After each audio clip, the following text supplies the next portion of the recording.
अभी तक हमने क्या डिस्कस करा है? सिर्फ और सिर्फ cash from operating activities, but cash from operating activities के हमने सारे वेरिएशन डिस्कस कर लिए हैं without adjustments. I am assuming कि मैंने अभी एडजस्टमेंट्स की कोई बात नहीं करी। एडजस्टमेंट्स दो ही हैं, प्रोविजन फॉर टैक्स और डेप्रिसिएशन, दो मेन एडजस्टमेंट्स है।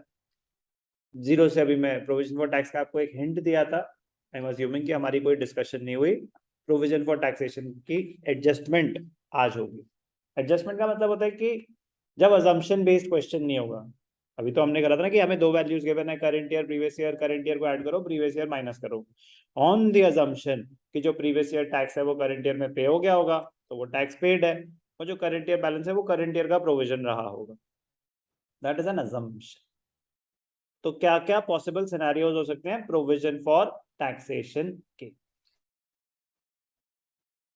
ये कोई मेथड स्पेसिफिक नहीं है, इन द सेंस कि आप operating activities, investing activities, financing activities ही निकाल रहे हो। अभी आप एक एडजस्टमेंट सीख रहे हो। एडजस्टमेंट का नाम provision for taxation. This can be used in any question. Specifically operating पे आएगा तो भी यूज हो सकता है, पूरा कैश फ्लो स्टेटमेंट बनाने का आएगा तो भी उसका पार्ट हो सकता है। प्रोविजन फॉर टैक्सेशन केस 1, हमें शॉर्ट टर्म प्रोविजन दे रखा है, current year balance, previous year balance. सबसे सिंपल केस जो अभी तक हम कर चुके हैं, कोई एडजस्टमेंट नहीं है, कोई एडिशनल इंफॉर्मेशन नहीं है, दो बैलेंसेस गिवन है, एक करंट ईयर बैलेंस और एक प्रीवियस ईयर बैलेंस। तो उस केस में हम क्या करते हैं, जो करंट ईयर प्रोविजन है उसको ऐड बैक कर देते हैं। कहाँ पे? To calculate net profit before tax and extraordinary items. तो current year provision is added and previous year provision is deducted at the end of the cash from operating activities. जब हम last में calculate करते हैं net flow of cash flow from operating activities, तो minus करते हैं tax paid. तो वो कौन सा टैक्स पेड होता है? प्रीवियस ईयर का, अगर ये दो बैलेंसेस गिवन है तो। तो अजम्पशन क्या हुई कि जो करंट ईयर का बैलेंस है वो इस साल प्रोविजन क्रिएट किया होगा, और जो प्रीवियस ईयर का बैलेंस है वो करंट ईयर में पे हुआ होगा। कोई doubt?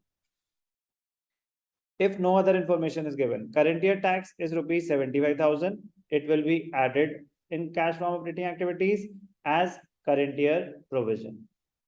Previous year tax rupees 50,000 will be deducted in cash from operating activities as tax paid in the current year for previous year. तो ऐड क्यों करा? करंट ईयर प्रोविजन है, इसने मेरे कैश कहानी सुनाने की जरूरत तो नहीं है, मेरे प्रॉफिट्स को तो रिड्यूस कर दिया, नॉन कैश ट्रांजैक्शन है। प्रीवियस ईयर का माइनस क्यों किया? Tax has been paid in the current year. Statement में कैसे दिखाते हैं? नेट प्रॉफिट में जो गिवन है current year balance, current year का ऐड कर दो, और लास्ट में ये तो फर्स्ट पार्ट है ना, to calculate net profit before tax and extraordinary items. Last में जाके जब हम कैश फ्रॉम ऑपरेटिंग एक्टिविटीज निकाल रहे होते हैं तो माइनस कर दो previous year provision. Easy. Case 1 में तो मैंने आपको कुछ नया नहीं बताया, तो हम अभी तक ऑलरेडी कर ही रहे थे। केस 1 था ही क्या? No adjustment. केस 1 क्या था? नो एडजस्टमेंट, सिर्फ और सिर्फ current year balance, previous year balance दे रखा है। इंटरेस्टिंग पार्ट अब शुरू होगा, केस 2। अब हमें दे रखा है प्रोविजन, दे रखा है प्रोविजन का बैलेंस दे रखा है करंट ईयर प्रीवियस ईयर, और एडिशनल इंफॉर्मेशन दे रखी है tax provision made during the year.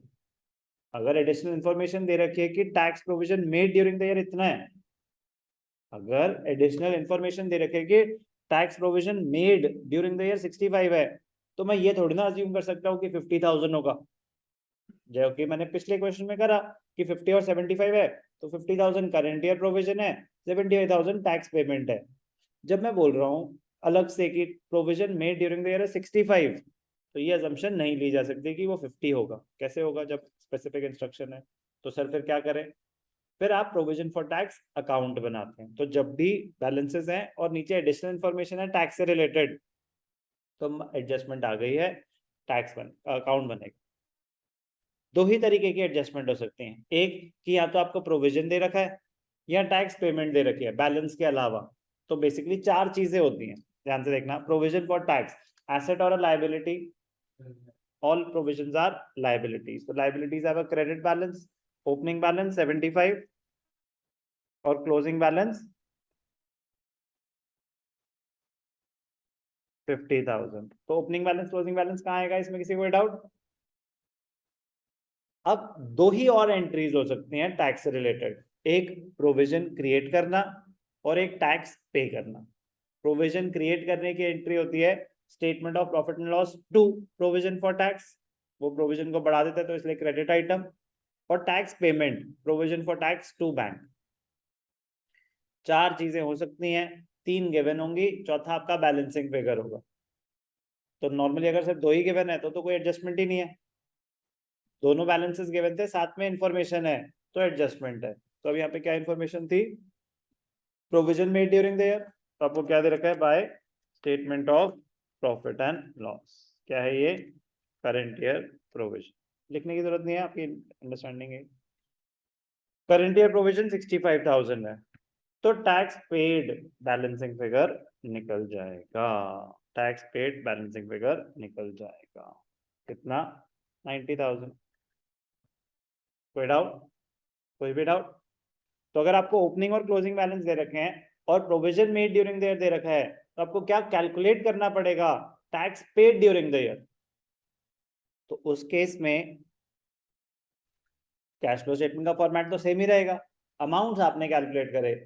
तो इंपॉर्टेंट पॉइंट बहुत ज्यादा, ये जो दे रखे हैं आपको इन्फॉर्मेशन क्वेश्चन में दे रखी है, ओपनिंग बैलेंस, क्लोजिंग बैलेंस, फिर ये दे रखे हैं प्रोविजन मेड, तो आपने ये वर्किंग नोट में कैलकुलेट कर लिया, ये वर्किंग नोट होता है आपका प्रोविजन फॉर टैक्स अकाउंट, आपने कैलकुलेट कर लिया tax paid during the year.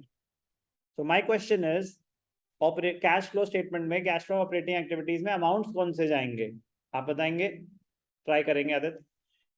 Entry तो मैंने आपको बता दिया, दो ही हो सकती हैं, एक प्रोविजन मेड और एक टैक्स पेड, ये दोनों क्लियर है, इसका कोई लॉजिक की जरूरत तो नहीं है मुझे। ये प्रोविजन में लाइबिलिटी बढ़ रही है, जब हम प्रोविजन क्रिएट कर रहे हैं, ये लाइबिलिटी कम हो रही है, तो provision for tax to bank. Now coming back to the same question कि कैश फ्लो स्टेटमेंट में, कैश फ्लो ऑपरेटिंग एक्टिविटीज में ऐड होता है प्रोविजन फॉर टैक्स, माइनस होता है टैक्स पेड। तो आदित्य कौन सा अमाउंट इसमें से ऐड होगा, कौन सा अमाउंट इसमें से माइनस होगा? 65,000 ये करंट ईयर प्रोविजन ऐड होगा, टैक्स पेड 90,000 माइनस होगा, श्योर? इसका क्या करेंगे फिर 50 और 75? रिद्धिमा, पृथ्वी, वेरी गुड। तो ऐसा जरूरी नहीं होता कि जो भी अमाउंट दे रखा है वो कहीं ना कहीं कैश फ्लो स्टेटमेंट में आएगा। तो ये ओपनिंग और क्लोजिंग बैलेंस थे जो यूज हुए अकाउंट बनाने में और इंफॉर्मेशन डिराइव करने में। Very good answer. तो ऐड कर देंगे प्रोविजन फॉर टैक्स, कितना है प्रोविजन फॉर टैक्स, हमने 65,000, और माइनस कर देंगे 90,000। कोई भी डाउट? रिडक्शन ब्रैकेट्स में दिखानी चाहिए कैश फ्लो स्टेटमेंट में, वो फॉर्मूला ऐसा है कि मैं जितने मर्जी ब्रैकेट लगा दूं वो ऑटो करेक्ट हो जाए, जो भी है प्लीज। तीसरा केस क्या हो सकता है, हमें 2 बैलेंसेस गिवन है और नीचे दे रखा है tax paid during the year. तो same logic, opening balance by balance BD, कितना, 75।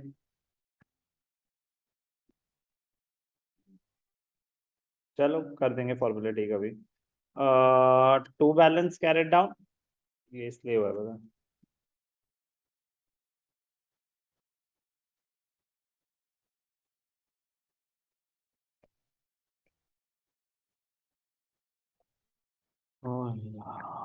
टू बैलेंस ब्रॉट डाउन, ठीक है। By balance carried down 50,000।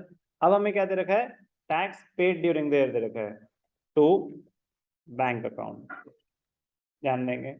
Tax paid कितना है, 60,000। अब बैलेंसिंग फिगर यहाँ आ जाएगा, by statement of profit and loss, state कितना हो जाएगा, 35,000, 35। कोई डाउट? अब आप बताएंगे वेदांश, सबसे ज्यादा सर हाँ पिला रहे हैं नो डाउट में। तो करंट ईयर प्रोविजन, इसमें ऐड क्या होगा और माइनस क्या होगा? आपके सामने फिगर्स हैं इतने सारे, 50, 75, 60, बहुत सारे फिगर्स हैं। तो आपको ये बताना है कि यहाँ पे ऐड करना है मुझे प्रोविजन फॉर टैक्स और माइनस करना है टैक्स पेड। तो क्या करूं, कौन सा अमाउंट ऐड करूं वेदांश? करंट ईयर प्रोविजन और माइनस कर देंगे 75। कोई डाउट? Sure, 100% sure? लॉक कर दिया जाए, आपको एक कमरे में और पिटाई करी जाए। तेरी तबीयत ठीक नहीं है, उससे फोन भी देखना तूने। ऐड होगा 35 और लेस होगा, सही जवाब। आज की बातें लगता है पहुंची नहीं पीछे तक, आज ही सिखाया ये। वो वाला रूल सही है आपका, बट तब जब कोई एडजस्टमेंट नहीं है, तब होता है करंट ईयर प्रोविजन ऐड कर दो और प्रीवियस ईयर माइनस कर दो। उसके बाद आपको कुछ कॉन्सेप्ट सिखाया है अभी कि जब इन्फॉर्मेशन दे रखी है एडिशनल, तो अकाउंट बनाना पड़ेगा और आपको इन्फॉर्मेशन निकालनी पड़ सकती है कि ऐड क्या होगा और माइनस क्या, करंट ईयर प्रोविजन क्या है और टैक्स पेमेंट क्या है। इजी है यार, प्लीज इजी रहने देना। Okay, statement of profit and loss में जो दे रखा होता है profit before tax minus tax profit after tax, तो वो जो टैक्स होता है वो क्या होता है, करंट ईयर प्रोविजन या टैक्स पेमेंट? गुड। जो statement of profit and loss में statement of profit and loss में जो आ रहा होता है वो करंट ईयर प्रोविजन होता है। लेकिन अगर हमें सिर्फ दही statement of profit and loss रखी है और कुछ नहीं दे रखा, तो क्या रूल होता है, ध्यान से देखेंगे। If only one value is given, if only one value is given regarding the provision for taxation, if only one value is given, पूरे क्वेश्चन में एक ही वैल्यू गिवन है, चाहे वो टैक्स पेड के नाम से गिवन है, चाहे वो प्रोविजन फॉर टैक्स के नाम से, एक ही वैल्यू है, तो हम अज्यूम करते हैं कि वही प्रोविजन क्रिएट हुआ होगा, वही पेमेंट हुई होगी, वही ऐड होगा, वही माइनस हो जाएगा, अगर एक ही वैल्यू है। If only one value is given regarding provision for taxation, we will assume that the same amount must have been provided as tax during the year and the same amount of tax must have been paid during the year. Provision for tax appearing in the statement of profit and loss of the current year is the provision for tax made. तो statement of profit and loss में जो आ रहा है उसको क्या बोलते हैं, provision for tax made in the current year. But अगर एक ही वैल्यू गिवन है तो वही प्रोविजन क्रिएट हुआ होगा, वही पेमेंट हुई होगी tax. Clear? Provision for tax में इसके अलावा कुछ भी नहीं हो सकता।